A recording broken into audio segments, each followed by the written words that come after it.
I think that we can start. As people come in, I will check that, but welcome. We today, and also just please bear with me, I am new to the hosting on Zoom, so it'll be fun. But welcome to the Food as Medicine webinar. This is sponsored by the Biointegrative Health Center International of Reno, which I am currently volunteering for, and this is my favorite topic, so I'm super happy to be able to share some information with you all. And I also want to point out, put on your calendars July 14th, the next webinar that we will be putting on will be done by Jennifer Boscovich, and it will be Nutrition for Optimal Health. So a great addition to this presentation today, I am sure. All right, food as medicine, big topic. Let's do this. Just something about me super quick. I'm Kelli Hirt. I am a Master of Public Health student at the University of Minnesota. My emphasis is in community health promotion. I have a bachelor's in public health and nutrition. When I first kind of went into school, I was thinking I wanted to be a nutritionist, and I quickly realized heavy science is not my favorite thing. I would prefer to be in the community working with people and just kind of bettering the environment that we all live in to make it easy to be really healthy. So tonight we have a lot to cover in a short amount of time, but what I really envision for this is to do sort of an overview of food as medicine so that you can just dip your feet in, find things that you're really interested in, and maybe do your own research, or in the future, come back to one of these webinars where we really dive into a certain topic. So we're gonna start out with a background of food as medicine and a little data to go with that. From there, we're gonna talk about balanced whole food diets and what does that mean, followed by how you can incorporate these things at home, specifically eating by the rainbow, which will be kind of fun to go through, and then grocery shopping tips. Now that you have all this great information, how can you take that forward? So, a little background about the food as medicine movement. If you think about it, our ancestors, a lot of our great-grandparents, grandparents did a lot of farming. They knew exactly where their food came from. There were really no questions about the nutrients that were in the food because it was not processed. So the food as medicine movement has been going on for a few decades, but really kind of came about late 90s, early 2000s after the low-fat diet boom. And what the movement emphasizes really is just that food is information for our body. It's telling us how our systems run, all these things. It goes over food's ability to heal. It emphasizes prevention and treatment using food, and eating whole foods and a balanced diet. So what does food affect? This is a really big question, and a better question may be like, what does food not affect in our bodies? Because it truly is kind of the basis of our well-being. Like I said, food is information for our bodies, and it affects gut health. Obviously, food goes into our gut. Our microbiome is sort of an area in our body that we call our gut, and it houses good bacteria, and that's where like prebiotics and probiotics come into play. So it affects digestion. Food affects inflammation in the body, and inflammation is really important because we want a little bit of inflammation. That's how our body can fight off, colds and any sort of sicknesses like that. But too much inflammation can actually cause disease. It can feed disease, and it's bad. It's sort of like attacking our bodies. So inflammation can happen in the joints. Food definitely affects this. In our digestive tract, absolutely. That's, you know, where stomach aches come from and bowel problems, things like that. And inflammation in our arteries, heart health, totally affects that. Food also affects our mental health and our mood, which is sometimes really surprising for people, but I think it's a really great way to think about food as sort of feeding our brain as well. I always say, like, if you don't have a good gut, you can't have a good mind. And without a good mind, you don't have a great life. And I'm sure you all have eaten something, felt, you know, a little sick or something, and it can ruin your mood totally. But in this context, our gastrointestinal tract is actually lined with neurons to the brain, and it tells our brain kind of how to, you know, progress forward from what we just ate. 95% of our serotonin is made in the gastrointestinal tract. That's the happy neurotransmitter that helps boost our mood, helps keep us feeling good. Food also affects our sleep, our patterns. It affects our awakeness during the day, even at night.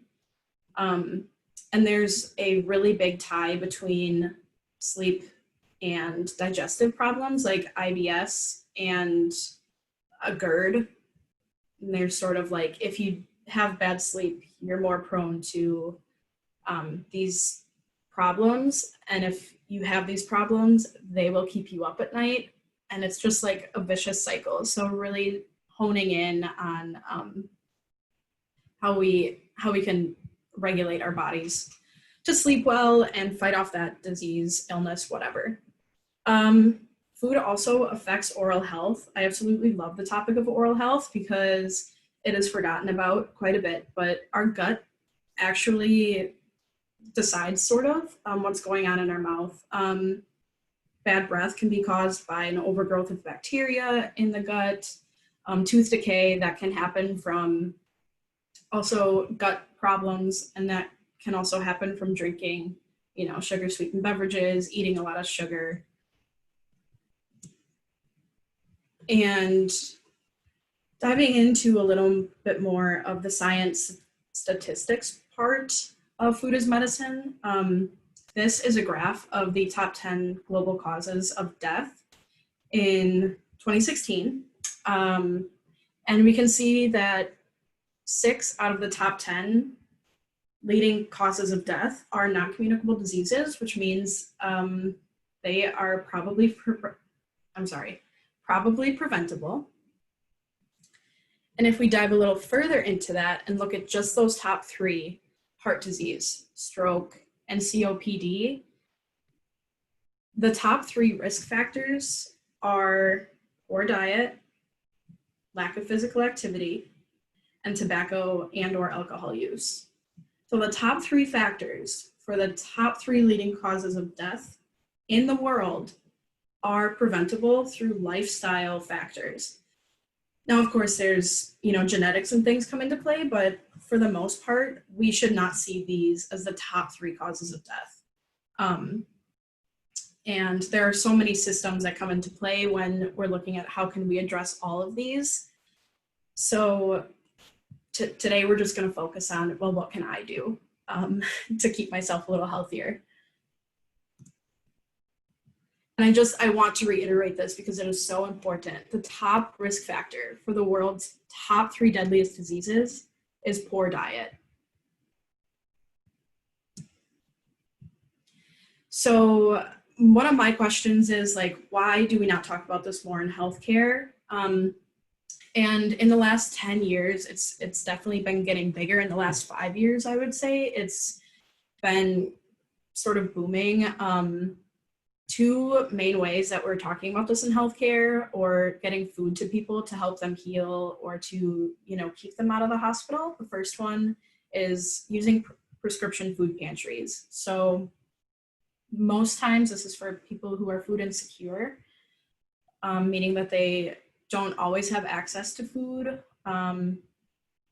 So what happens is people will go in, we go to the hospital, we go through a screening process, and there's a couple questions through that, and it's asking about food security. If someone says they meet criteria for food insecurity, physicians will actually prescribe them a healthy food, like write them a little document, healthy food prescription to get food at an on-site clinic or an on-site pantry.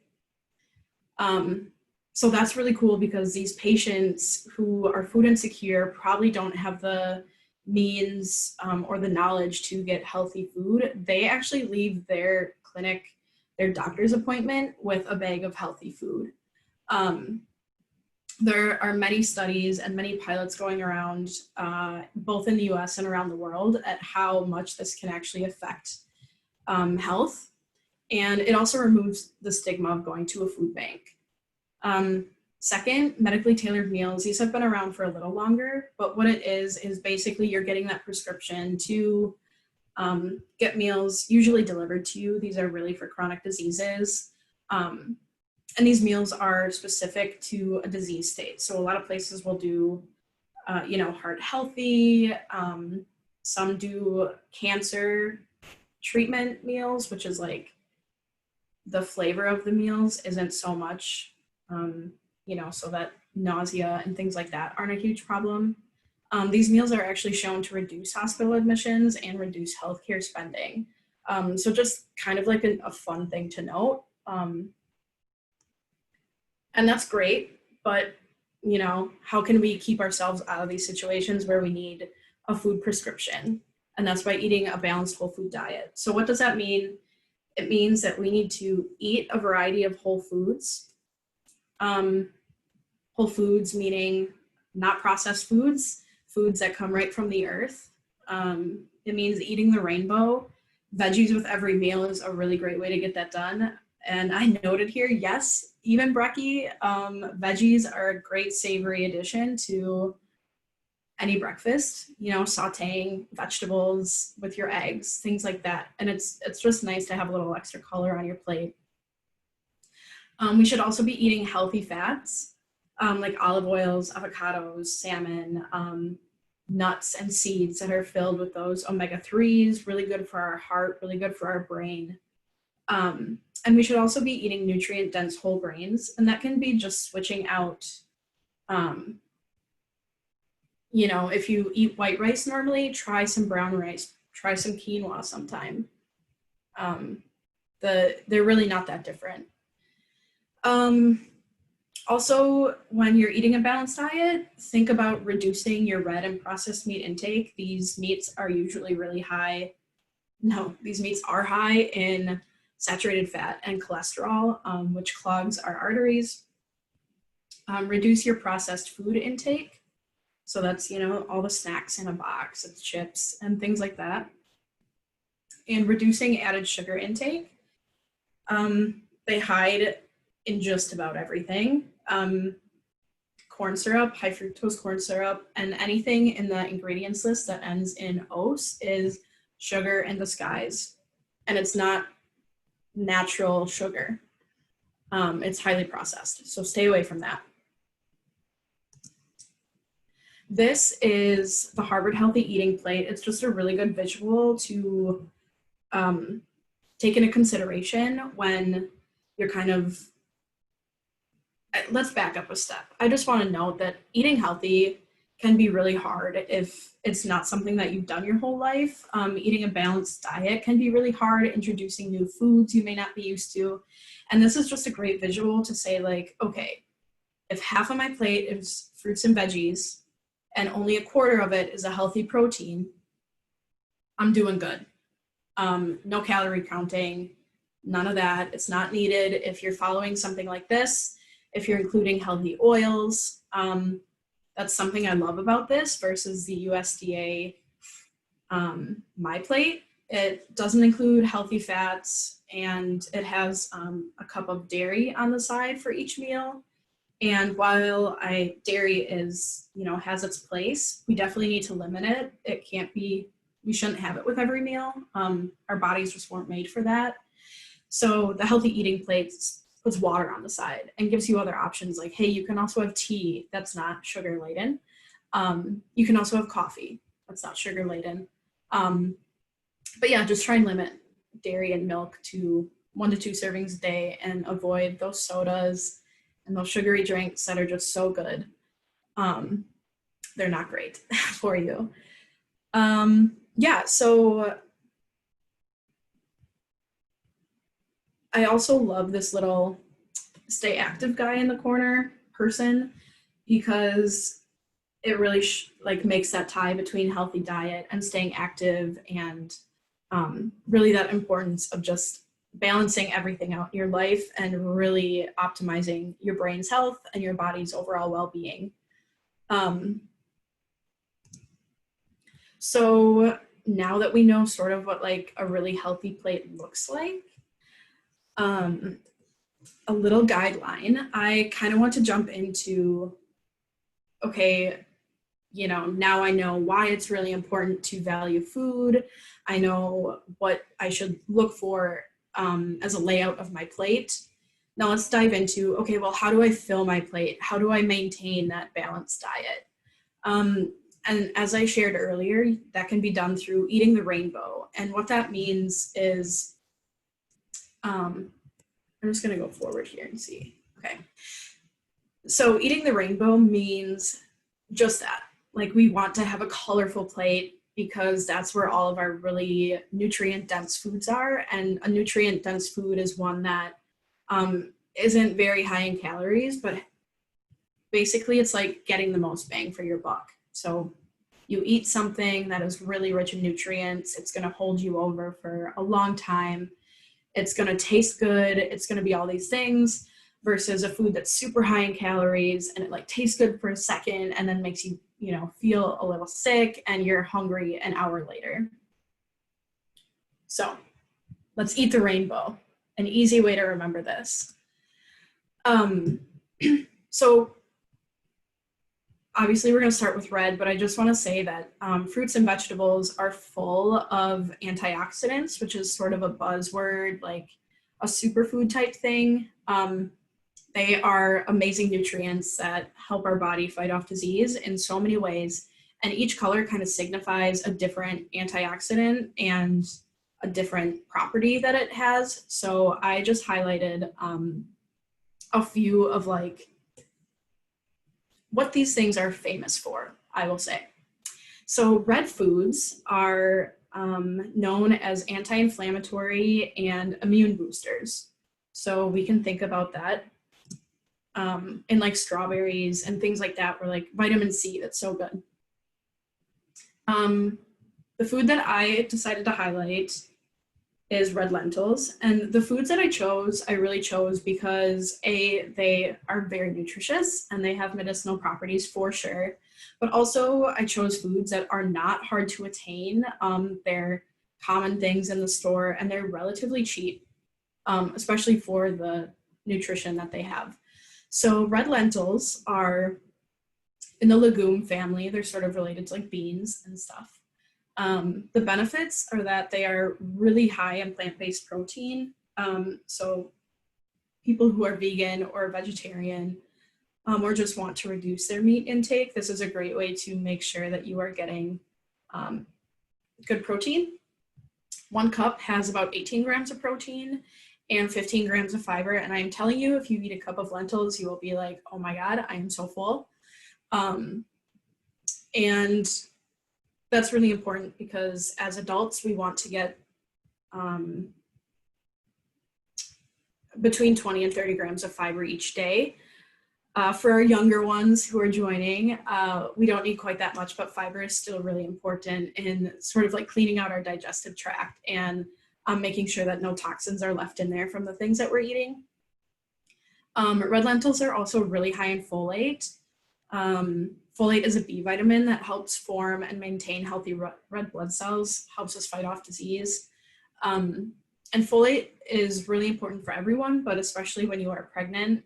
You need more folate as a woman who is going to give birth because folate actually prevents neurological birth defects.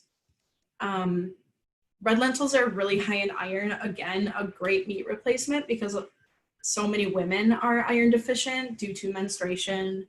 And people who don't eat meat can sometimes be really iron deficient. That can change with everyone, but iron is really important because it increases our energy during the day.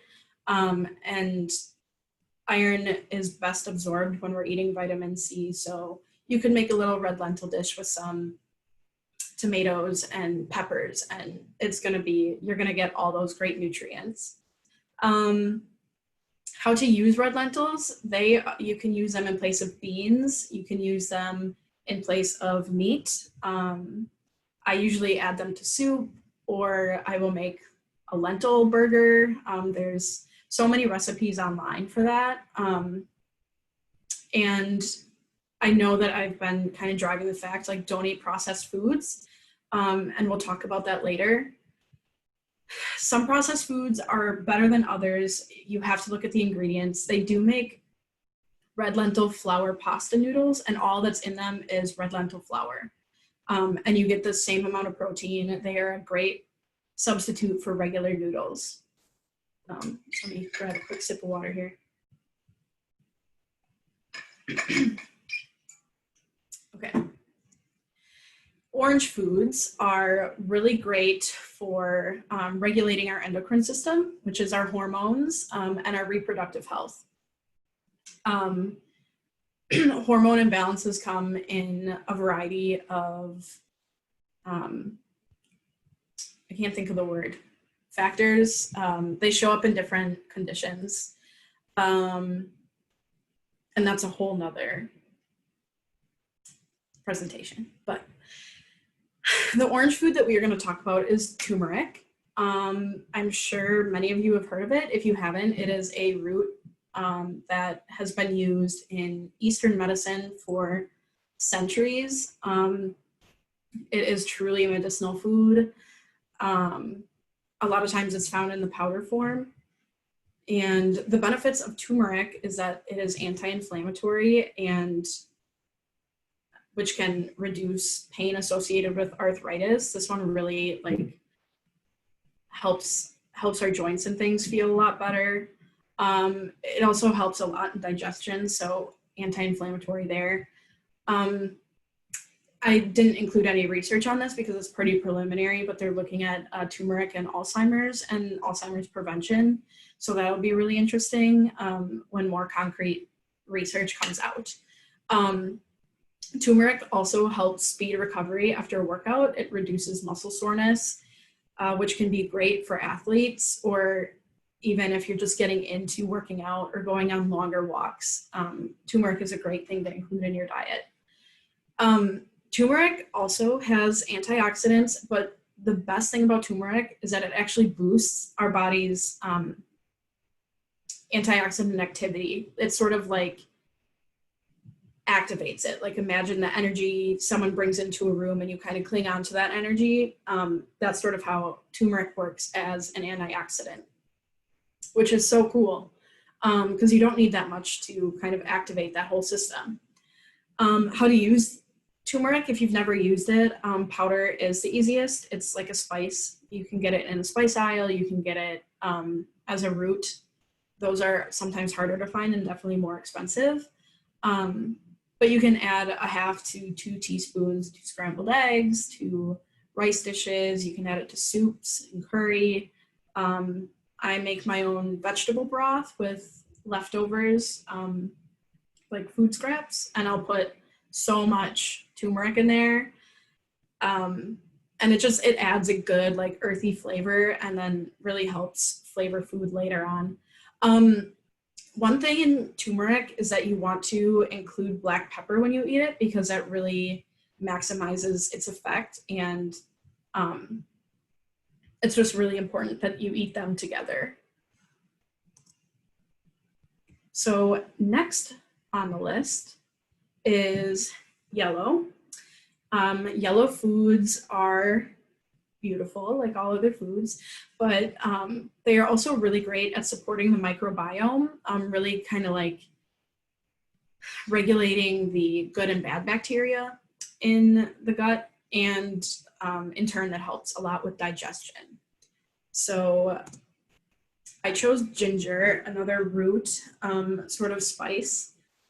Ginger and turmeric are in the same family, and they work really well together. So if you enjoy both, it's awesome to add both of them into any dishes.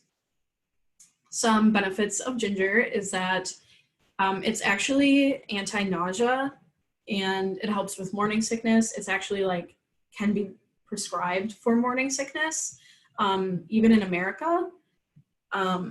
In India and China, it's really big to prescribe it for that. Anti-nausea for chemo treatments. I mentioned earlier that chemo sometimes can be really, it can make people feel really nauseous, which is not a great side effect. So adding a little bit of ginger tea, something that's great.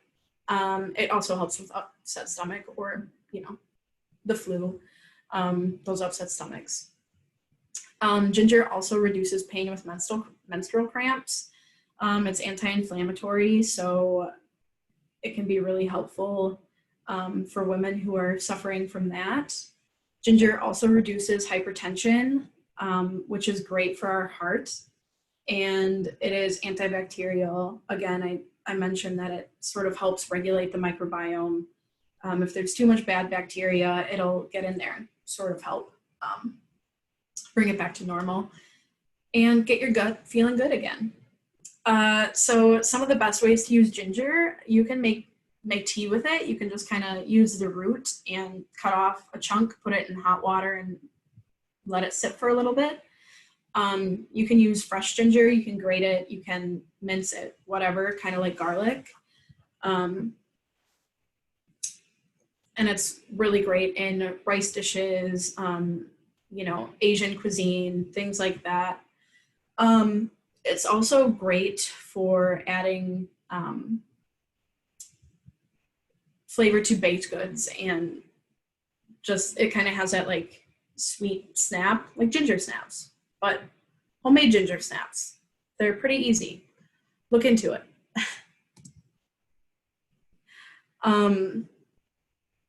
So next we have green vegetables, and green vegetables are really known for being heart health champions. They are great with regulating circulation in our body and supporting our blood vessels and really helping to clean out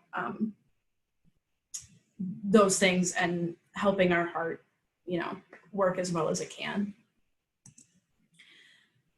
Obviously, I chose dark leafy greens because they are magic. I really wanted to do Brussels sprouts, and I know they are sort of like a real hit or miss with a lot of people.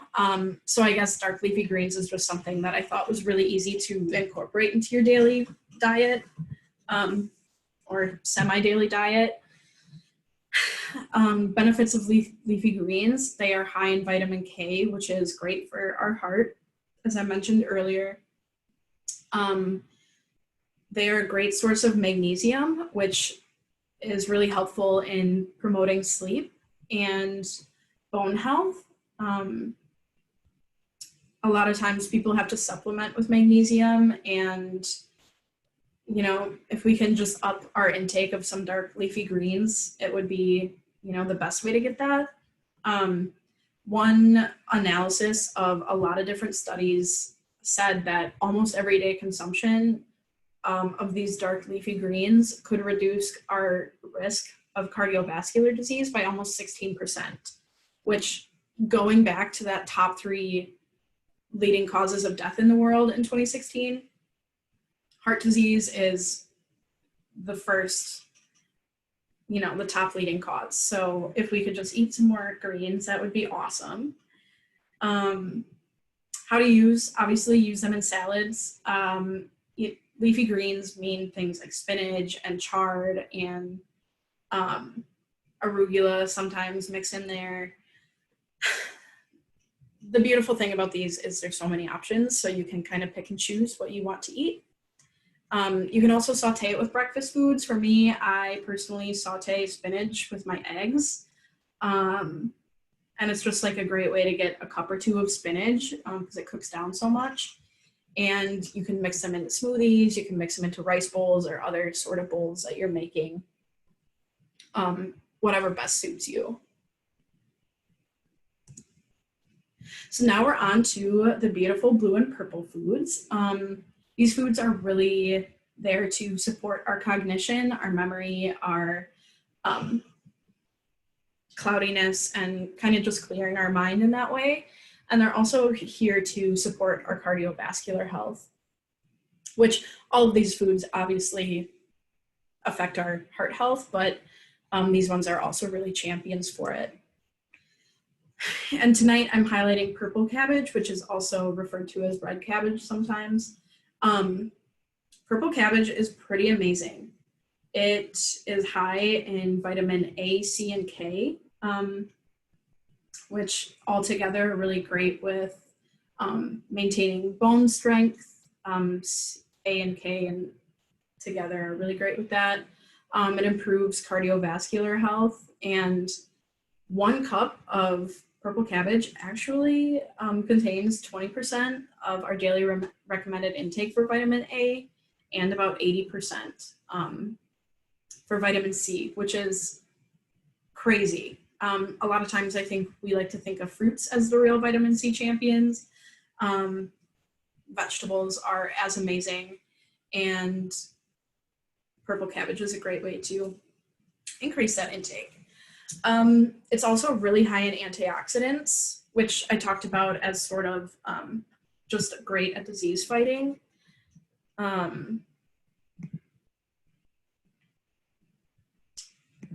And a little bit more about these antioxidants in purple cabbage specifically is anthocyanins, which really bring that deep, rich indigo color, kind of signifying that there's a lot in there.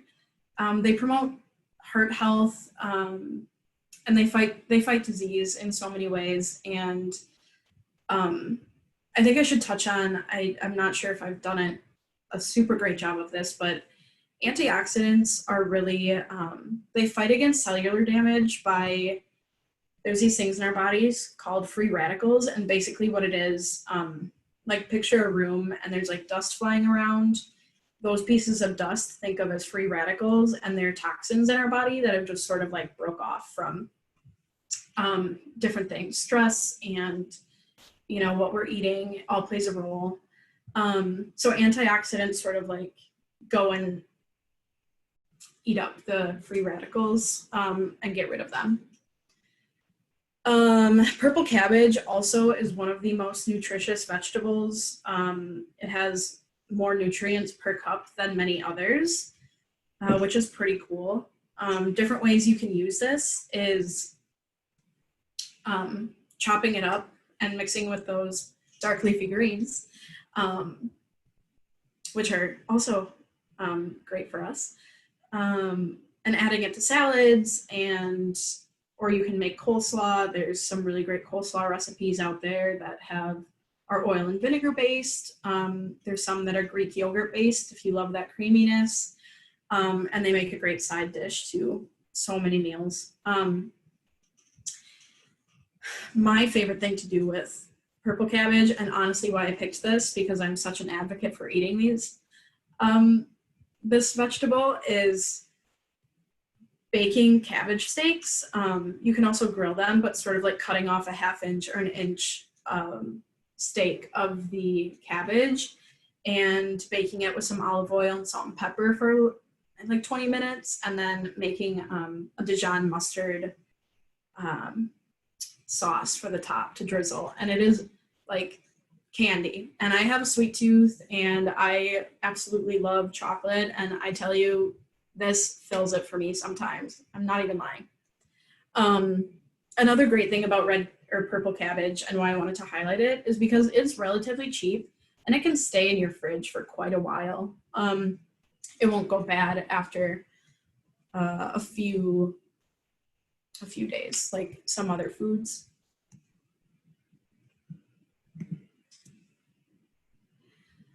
White and brown. This is part of the rainbow. White and brown foods are anti-cancer and anti-inflammatory. which are super awesome. I actually chose 2 for this one, so bear with me. Donna, I will get to you in 1 second. Thank you. Cinnamon is the first thing I chose because I truly had a moment in a class this last semester, a functional nutrition class, where I had my mind truly blown. I love cinnamon, but what's great about it is it has anti-inflammatory properties. It's really great for digestion and lowering blood glucose. This is where I was mind blown. Literally eating 1 teaspoon of cinnamon a day. Some studies shown that after 12 weeks of that, patients with diabetes actually started to see a reversal in their blood glucose levels and a reversal in their diabetes.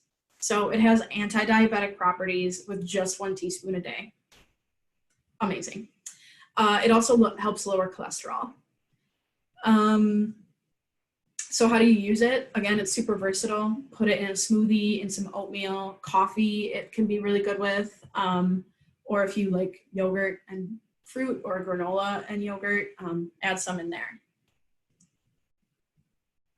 The second one I chose were flax seeds because they're also fantastic. And some benefits of flaxseed is that they are high in omega-3s, which are those that improve brain function and they reduce inflammation in arteries. So really good for the heart and the brain. They're really high in fiber, both types of fiber that our body needs, and which can help us decrease constipation and improve regularity when they work together. And flax seeds have both of those. It also increases good cholesterol. Believe it or not, our body does need cholesterol to be healthy. It gets a really bad rap because of the bad cholesterol, but they can help lower blood pressure. It is also linked to cancer prevention, namely breast cancer, which is amazing because it is one of those more prevalent cancers. And flax seeds as well are really easy to sneak into any foods.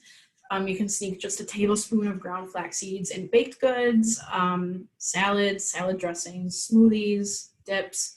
And the best way to eat a flax seed is ground up. So usually you can use like a coffee grinder or a food processor and grind it up, and that you can use the meal in those things. And it gets masked pretty well. So now that we have an overview of like an awesome food from each category, you're probably wondering, okay, that's great, but like, where do I find that? And here are some tips, just 4 main tips for when you go grocery shopping to help keep on that whole food diet plan. The first, and really easy, Michael Pollan, actually, he's a journalist who has done a lot of research on the food system and food, is to shop the perimeter of a grocery store. If you think about it, you walk in and there's like produce, and then there's grains, and then there's meat and fish and things like that. So shopping the perimeter is a really easy way to not get caught up in the temptation of those sweets in the aisles. And it is a great way to go to our second point, avoid prepackaged snacks and other food. A lot of times, these are just so highly processed, you can't even recognize what's in them. You don't know where they came from. One of the biggest recommendations is read the label, and labels can be really confusing. But one thing, look at the ingredients, and if you can't pronounce them, you shouldn't be eating it. Those are chemicals, and that we don't want that in our body. The last 2, visit the local farmers market. Many of you, I think, have access to some really great farmers markets in your areas. And buying a food in season actually increases its nutritional properties because it doesn't have to go so far. Food can actually lose up 20 to 50% of their nutritional properties in a week or 2. So getting them at their peak ripeness is really important. And farmers markets are usually really reasonable in price, and just a great stress relief too. I mean, if you love food, they're awesome. And lastly, buy local and organic whenever you can. Again, farmers markets usually, there's signs for organic, but knowing that they're local makes it a little better. And one thing that I kind of go by, and I know some of my friends go by, the Environmental Working Group is an organization that has sort of like tackled these really hard topics and like is parsing out how to eat well on a budget for us. They have a list of the top 12 foods that use pesticides and other chemicals. We don't want those chemicals in our body. Those can cause disease as well. Even if it is a fruit, too many of those chemicals, they're not natural. They also have a clean 15 list, and that's the top 15 foods that you don't have to worry about. So if you're prioritizing what to buy, if you're on a budget, that's sort of how I go. I've been a student, and it's really an easy way to remember that. You can also buy frozen organic foods. That's a great option to get cheaper foods. And because they're frozen, they're usually picked at peak ripeness and then frozen right away. So you can kind of ensure that you're getting, again, kind of that like the most bang for your buck. Michael Pollan is a genius and I love him. This is one of my favorite quotes ever. It says, if it comes from a plant, eat it. If it's made in a plant, don't. What that's saying is like, hey, super easy. If it's a whole food, eat it. If it's in a box and you can't tell what the ingredients are, stay away from it. So the main takeaways from tonight is I just really wanted to give you an overview so that later we can really dive into some of these topics. Just know that food is really meant to heal us. Food can prevent disease. It can treat disease. And if nothing else, just eat more fruits and veggies. Fad diets are, great for some people, but really the main idea of a human is to eat fruits and vegetables, eat those whole foods, and you're going to be full and you're going to maintain great health and overall well-being. Eat the rainbow, super easy way to do that. And then just remember that we're all worth eating really well. We all have a really positive impact on this world, and we can't leave that impact if we're not honoring ourselves first. So just remember that when you're eating well, you're honoring your body. And of course I had to put in there, please don't shame yourself. Treating yourself is okay every once in a while too. And just one final quote, every time you eat or drink, you are either feeding disease or fighting it. Just a great thing to remember. And thank you. That is a little bit about food as medicine. And King actually just shared another one of my favorite quotes too, from Michael Pollan, and it says, eat food, not too much, mostly plants. It's great. So thank you, King. Yeah, so does anyone have any questions? Donna, you raised your hand. Let me figure this out.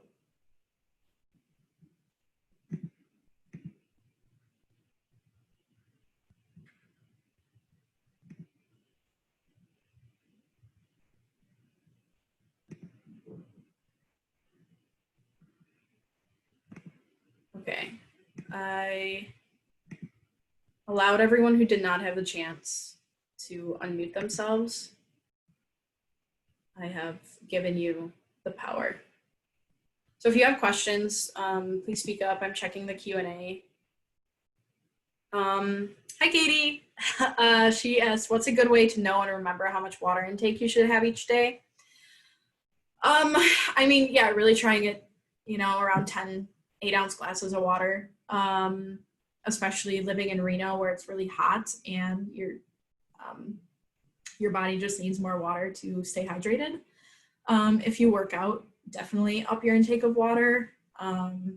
especially when you're working out, when you're sweating. That's a really important time to do that. And another thing that you can do to make kind of fight dehydration and that tiredness, you can put some lemon or lime and a pinch of salt in your water, because that kind of replenishes your electrolytes naturally. Besides eating vegetables raw, is the second best way to cook vegetables. Okay, so the question is, besides eating vegetables raw, what is the second best way to cook vegetables? Boil versus grill versus stir fry? I hate to tell you this, but it depends. It depends on the food.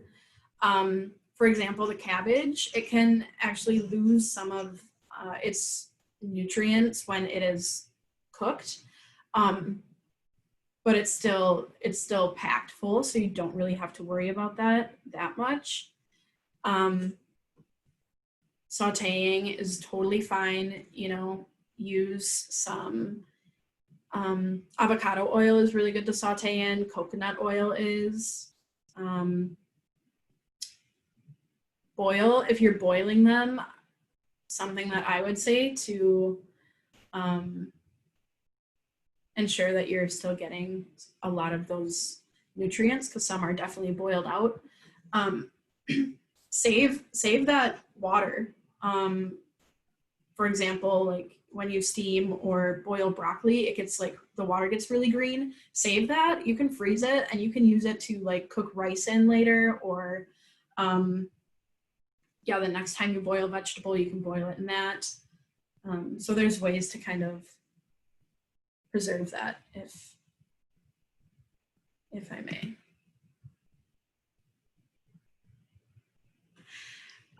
Okay, so we have another question. It says, can you share your thoughts on organic versus conventional? Yes.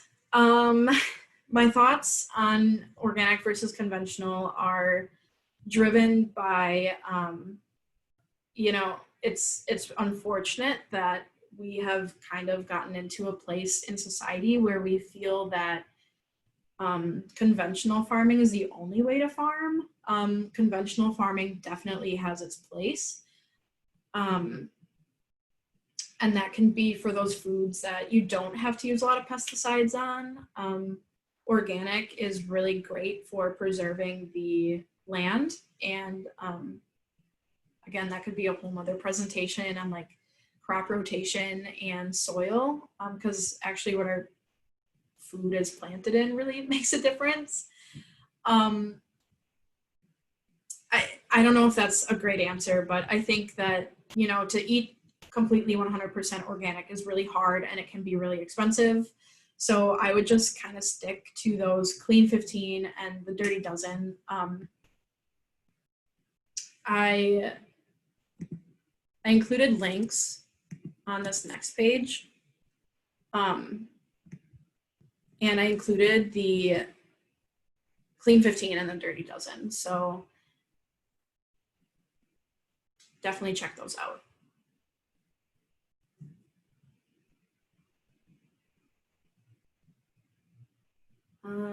Anyone else have any other questions?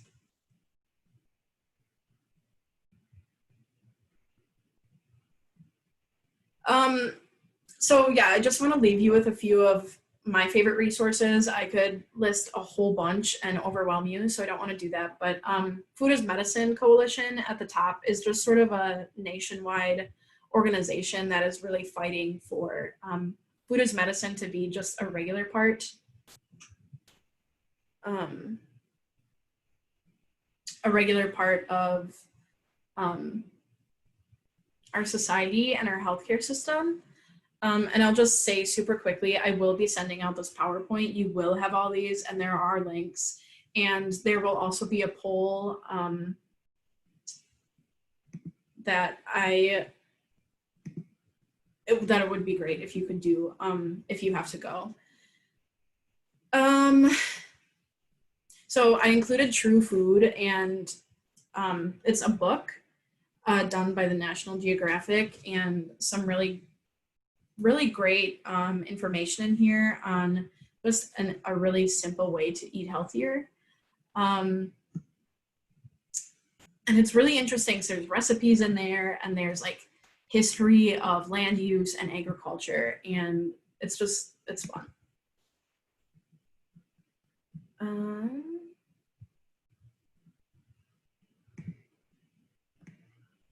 The Doctor's Pharmacy is one of my favorite podcasts. It's with Mark Hyman. He is an integrative, or he's a functional doctor, meaning that he treats people from the cell and not just their symptoms. He really just wants to make people healthy overall without using medication. Harvard Healthy Plate, I linked to that so you can kind of read a little bit more about that, and then some benefits of eating the rainbow, some links to those. One more question I just got is, if you're not a regular breakfast eater, what type of breakfast foods do you recommend that gives the most bang for their buck in regards to nutrients? Oh, that's tough. I love breakfast. I get hangry if I don't eat by like 9.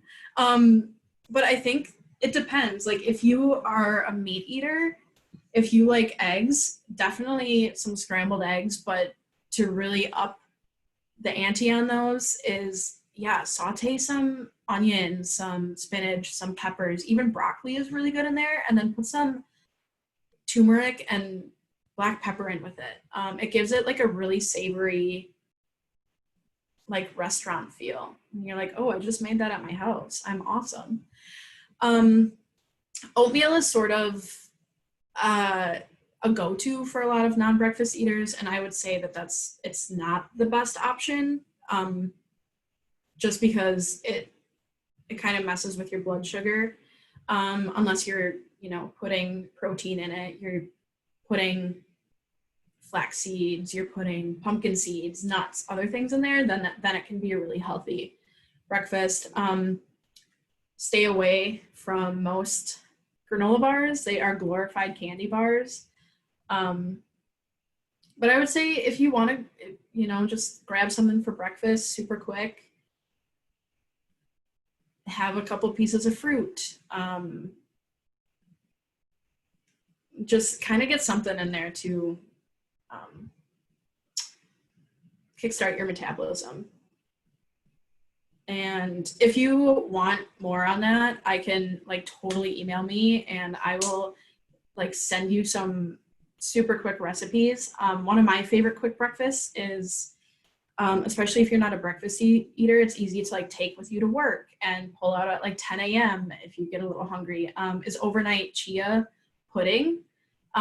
So it's chia seeds and then some almond milk or oat milk with some any topping you want. You can literally make anything. I use powdered peanut butter in place of regular peanut butter just because there's not as much fat, but it still has the protein. So I'll put that in with the nut milks and the oats or the chia seeds. And it's just a great way to get some healthy fat, healthy protein, and some healthy carbs in the morning. And you can put, obviously fruit in there too. Thank you for asking that.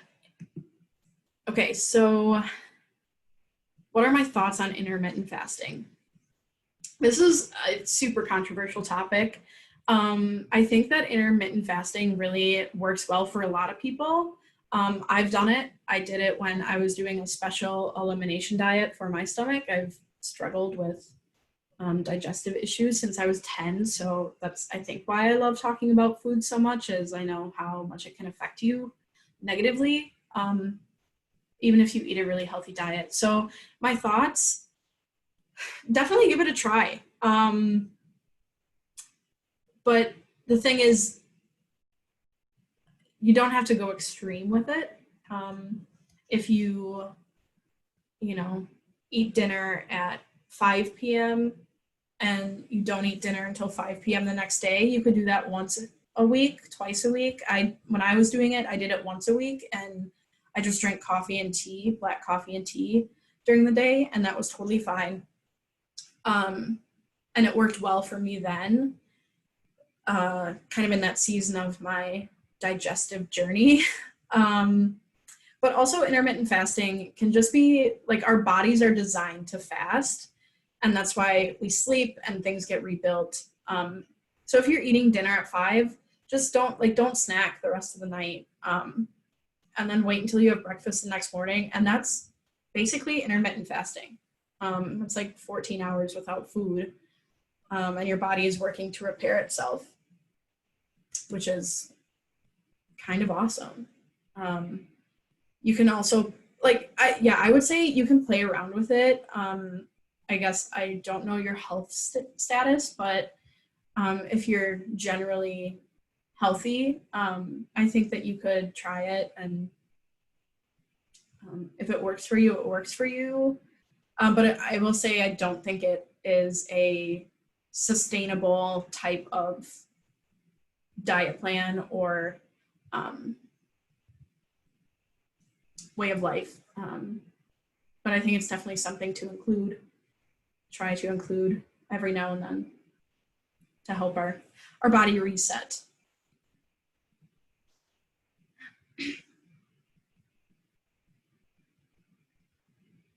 Yeah, no worries. Anyone else? This has been super fun. I love food. I love talking about food. Thank you, Katie. Well, it is 8 o'clock, so if anyone has questions, I'll go back to this slide. Please feel free to email me. I am totally open to that. Connect with me on LinkedIn. I am not an expert on functional nutrition, but it's definitely something close to my heart, something I've spent a lot of time learning about.